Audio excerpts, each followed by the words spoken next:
Welcome back, friends. I'm feeling a lot better. Today I'm going to take you on a garden tour for August, let you see what's going on, what things I've changed and what things I'm going to change.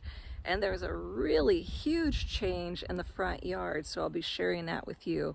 But also I wanted to talk about my 30-day Get Fit challenge. I had to stop for a little bit there, got to about my third day. I believe I made 3 videos so far.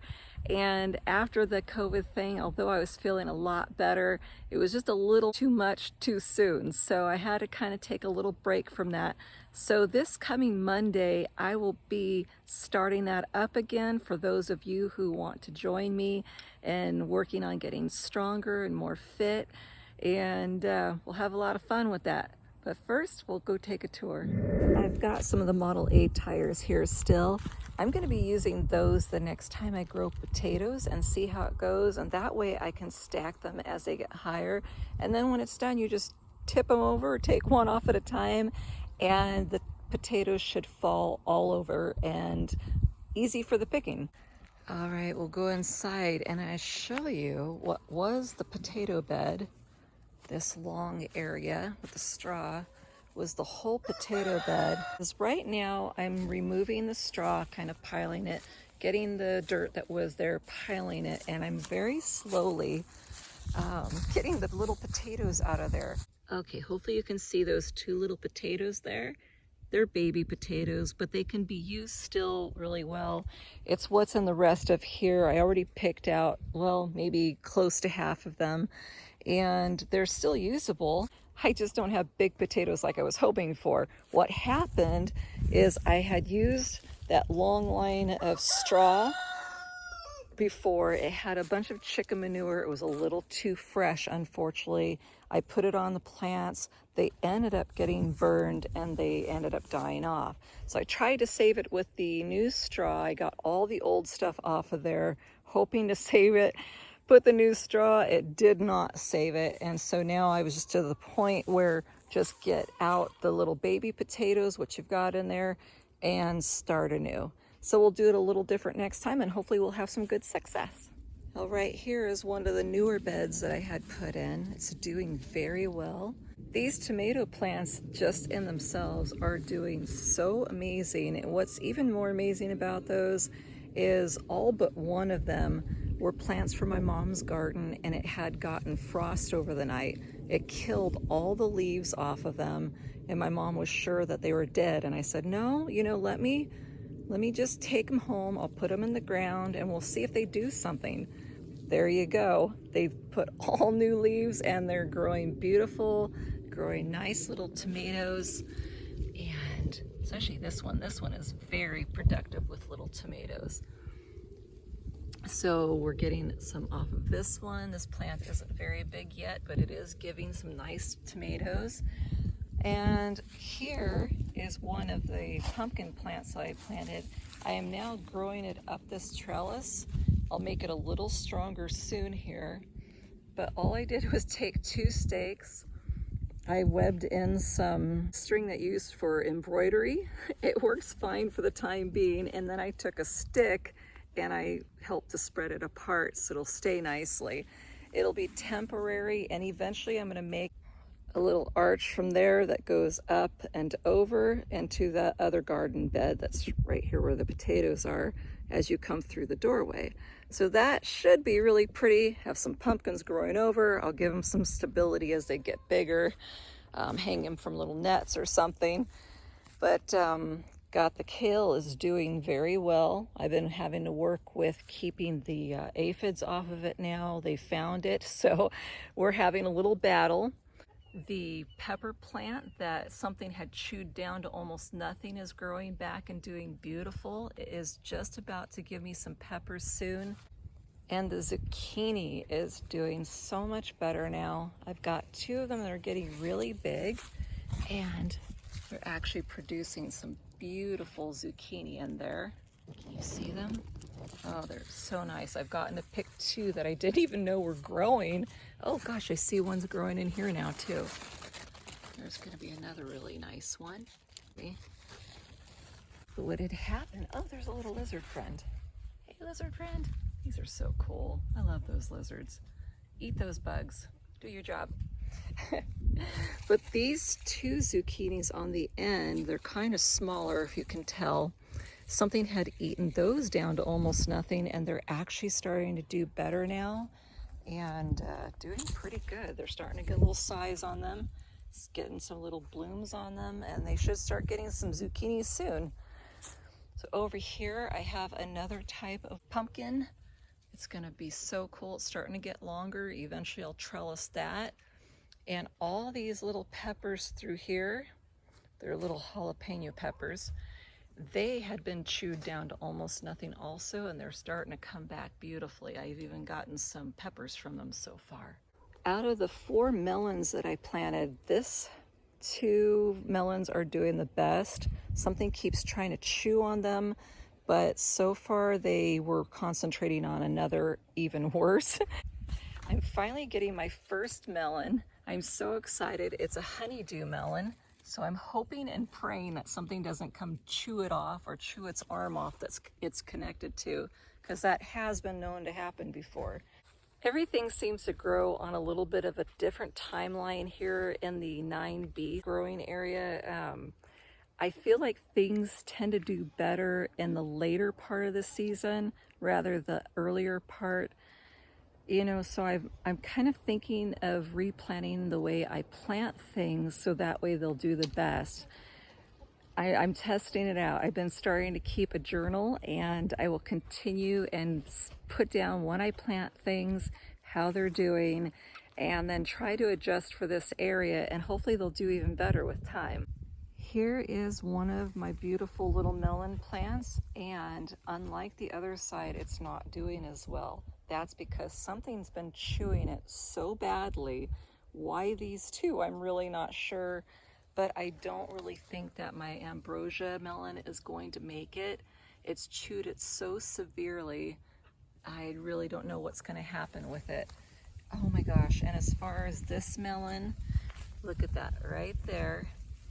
They're chewing it so bad that it is end up going to go through. It's my very last stem to this beautiful thing. I'm going to have to find a way today to protect it. It's finally getting some little baby melons on it, and I don't want to lose them. Oh my gosh, that's the very last stem I have of this plant, and if they chew that off, I will be back to 0 again. So I will be caging this in. That was one of my plans today, and it looks like it's definitely an emergency, but I'm going to try caging this in with very small mesh and putting the plant up through it so that hopefully whatever's chewing on this stuff will not be able to get to it anymore. Now this little hairy thing you see right here is asparagus. I literally have no idea how it got here. It could be that I had thrown some seeds just to see what would happen, and maybe it was in this spot. Things have changed in this garden so much of where things are located as far as hen house and different things that I lost track of where I did that. So that very well may be the spot that I had done it, because I've never planted actual asparagus in this garden yet. Over here I have some other various peppers, and they're doing beautifully. I definitely have to keep this dirt watered really well. It's not the best quality dirt, so I am going to be working on making it better. These fun little ones are pepperoncinis. I have never grown them before, but they've been growing very nicely now, and I'm loving it. I had no idea they would turn red if you allow them to. And this one I'm going to have to look up again, but it has these beautiful purple blooms, and it grows these amazing deep purple eggplant colored peppers. Over here is another lovely pepper plant. They grow these beautiful big peppers that are actually kind of sort of sweet ever so slightly. They're not hot at all. They're called gypsy peppers. And I actually just pick them right off the plant, wash them off really quick, and I eat them while walking around in the garden. This one I have not tried yet. Another one which I have to look up because the tag Wasn't with the plant when I got it, but I took a picture in the nursery and then lost the picture. So it'll be interesting to know what they end up tasting like. I believe they turn red when they're ready, but looks like they're little tiny peppers. I've got my Swiss chard hanging in there, and some of them I'm allowing to go to seed, and I've been collecting them. Hey there, baby girl. So sweet. In this box, so far I have one of the 8-ball zucchinis. It's growing really well. It's one of them that are producing much better now. I've got a nice 8-ball zucchini right there. A little bit sweeter than the normal zucchini, and they're very, very tasty. Right here I have a scallop squash, and it is getting some. Let me show you what they look like under here. They're yellow. There you go. Here's one of them.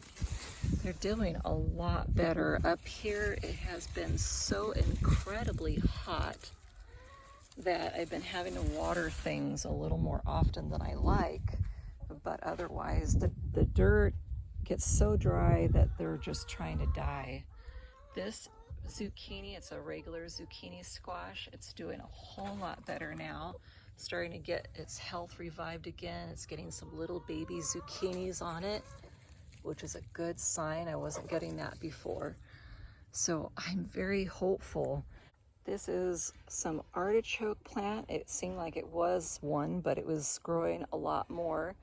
And it is getting chopped back really short because I'm about to dig it up and replace it in a different spot.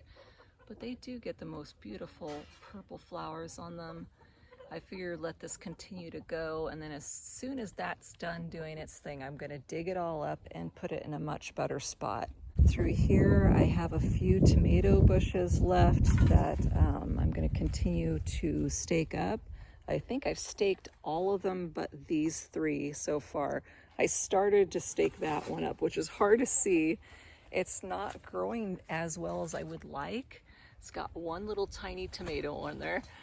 They're supposed to be like a purple color, and the rest of it that you're seeing is my berry bush trying to come and take over its spot, but it's getting there. I think it just needs a little tender loving care and it'll do better. This tomato plant is doing amazing. I think it's a Cherokee tomato. I need to stake that because it is just so out of control.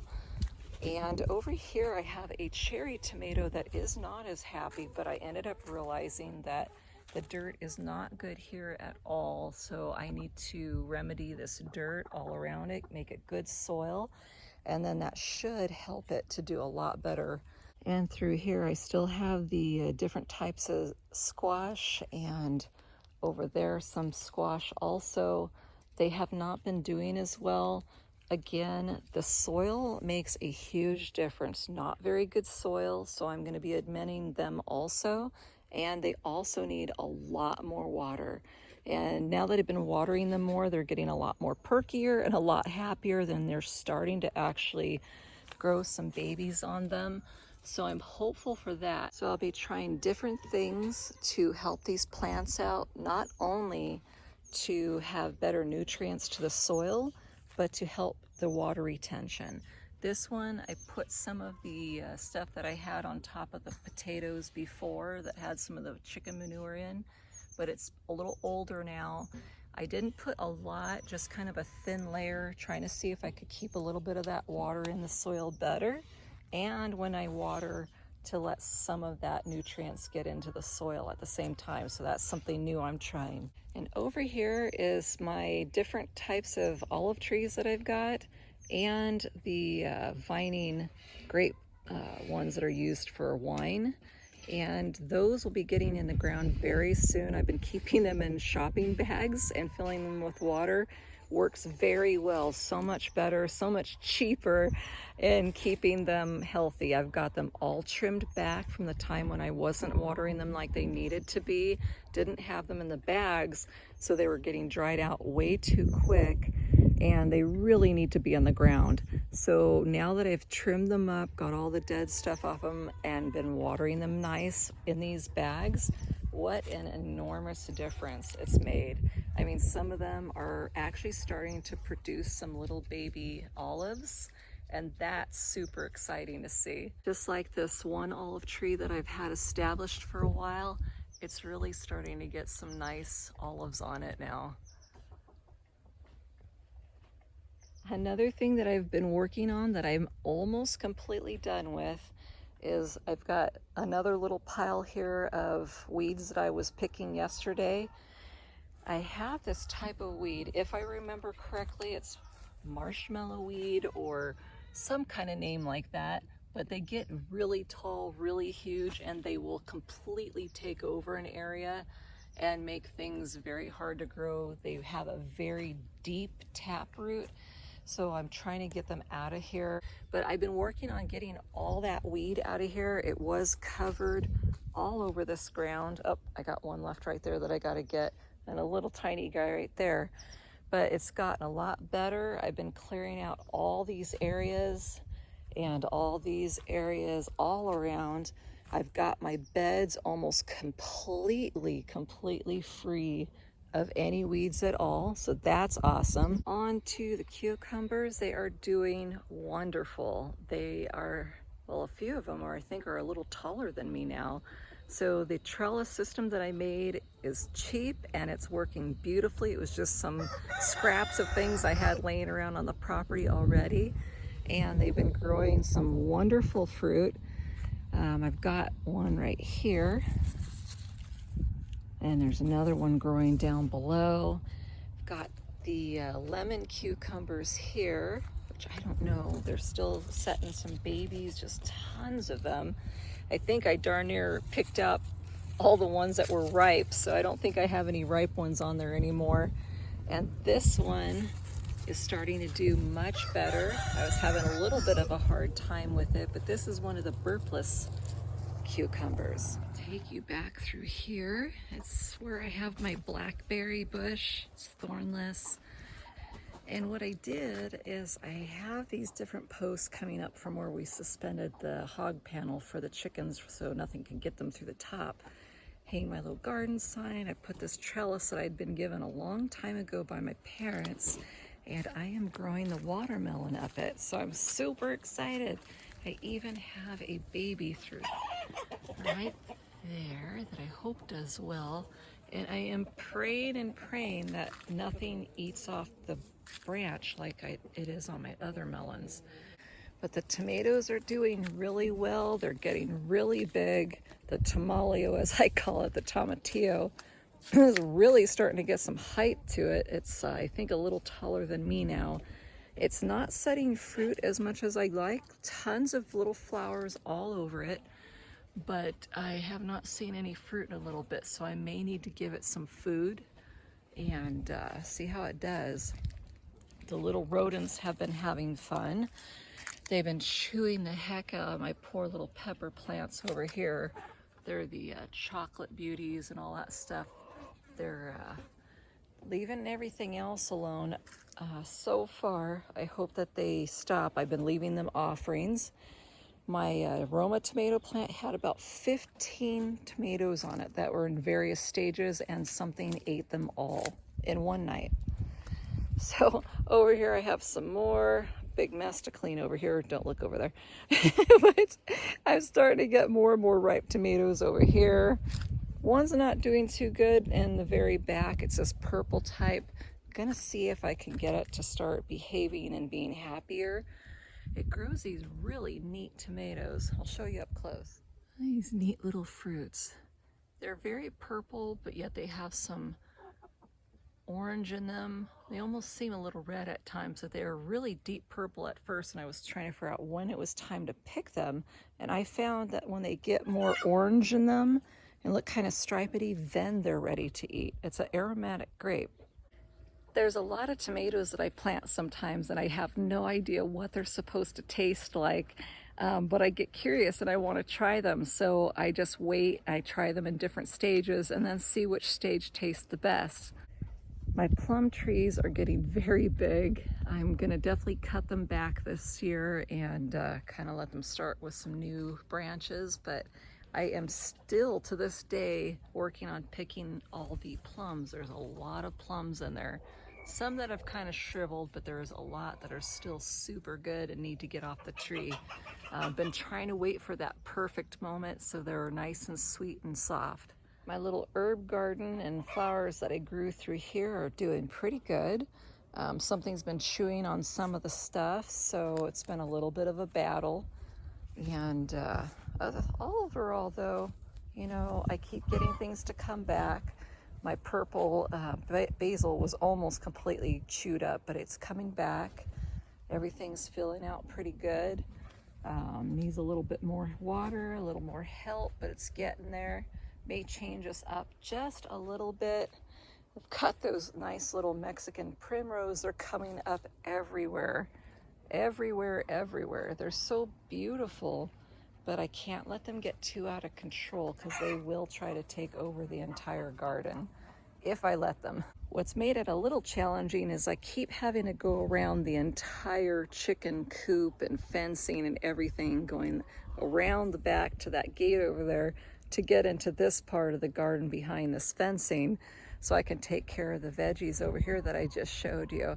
So hopefully soon I'll be able to get rid of this fencing here, and it will finally be around the whole perimeter of my growing area to keep the deer out, to keep the bunnies out if I can, and have a lot more success.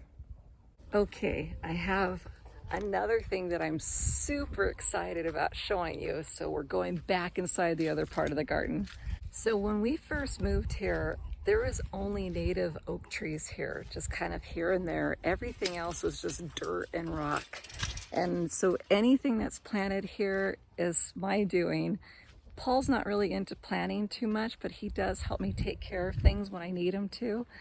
But it's all been trial and error and seeing where I want things. So this is one of the things that I planted right there that I wish I had planted in a different spot, but I'm gonna make it work. One of my all-time favorite flowering plants is wisterias. They are so magical and beautiful. The scent of them is just so beautiful. It makes fantastic shade. It climbs things like crazy. I mean, look at these limbs. They're just reaching in the sky, just waiting to grab onto something. Some of these are already starting to try to grow along the perimeter of the fencing that I've put temporary, so I'll have to back them out ever so carefully so I don't damage those limbs. So I've been trying to figure out a way that I could use this plant to my benefit. I really would love to see it going across the top, doing an arbor, something, and I finally figured it out. And there's the answer, folks. The pole that goes from the corner of my chicken coop, the outside yard, up to the top, just below the chicken there, where the welding is. I'm gonna run wire lines to each corner post and all the ones in the middle. That way these arms can start growing up them, and then I'll make them go down to each different corners and middle posts on the other parts of these fencing. I'll share that project with you when I start it. It's gonna be so cool. I don't think it'll take too long. Just need my ladder and get my wire out. I think I've got enough to at least start, probably 4 to 6 runs of wire from there to corners and stuff. And that'll give something to start going. It gets so hot here, I have to find ways of making shade somehow, some way. Okay, I'm taking you to the front yard now. I'm going to show you what's happened since you last saw it during my COVID experience when I camped out there for the whole quarantine time. And it looks a lot different now. So I will show you what's been done and what the plan for the front yard will be. So last time you were here, this little trail went to where the tent was sitting right under here, under wonderful shade. What has changed since then is a lot. The pine tree is now gone. It's nice and open in the whole center of this garden here. The chase tree of what it's called, it was like super huge. Now, the people that came to cut the trees, unfortunately, did not go by what the instructions were. They butchered the heck out of it. They weren't supposed to take any of the outer stuff. It should have still been all big and bushy even in this area. They left the branches that had the ties on them that I wanted them to cut. So these little yellow ties, those were the ones they were supposed to cut because they're kind of hanging out into the garden. If you notice, when I was getting out of my tent when I was sick, I kept almost banging my head on that branch. So I wanted things lifted and just have a nice shady canopy still, since the pine tree was going to be gone now. You can actually see my pond really well now. So it was hard to say goodbye to that pine tree because I started it from a 4-inch pot, but it was getting some rot in it. Something was wrong with it. It is a very big fire hazard, especially being so close to the house. And this tree, well, it will eventually fill out in the tops again. It'll create a little bit more shade. These branches I'll just have to cut back, get a couple of the branches that will try to hit me in the head gone, and try to get it a little bit more upright. So what I plan on doing that I'm very excited about is the whole perimeter of where things are planted and a little closer to it. I am going to make a culinary garden around this whole entire perimeter. It'll go all the way around through here, and it will connect on both sides of the area where it kind of goes straight down where you see these trees. Well, I hate to say it, but those trees weren't supposed to stay either. There's a couple of them that I'm going to cut way back, try to dig them out carefully and transplant them somewhere else. But this tree in the very front, we want further back away from the house to keep fire hazards from happening. And the whole front of the house will continue all through this whole entire front area. I'll be putting lots of vegetables and fruits, herbs, and different things that we really enjoy cooking with. I'll also be putting a look to it that is very cottage-like. I love the cottage look. Center of the garden, I'll now have a seating area right in the very middle next to the pond, which I'm working on cleaning out.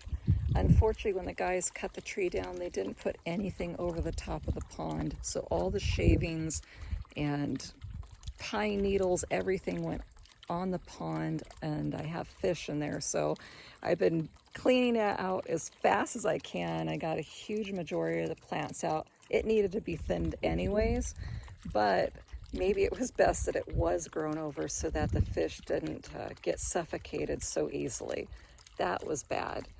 So as you can see, between working on Model A's with Paul and doing my gardening, keeping us more self-sufficient, it takes a lot of work, but it's so well worth it. And hopefully you'll take this journey with me, learn some things, maybe even learn some things not to do. You never know. I'm always learning stuff every day on how to make things better for my climate, which I'm in 9B zone. And every area is different. So that's it for today. I hope that you enjoy this video. Give it a thumbs up if you would, subscribe if you haven't yet, and I'll be seeing you on Monday to start up the 30-day Get Fit Challenge. We'll start on day 4. Maybe you've been working out still since then, and we'll just kind of start from there and work our way up. So take care, stay well, and pretty soon we're going to go through and talk about how the cells feed your body and why it's so important to eat healthy. I'll talk to you soon. Love you guys.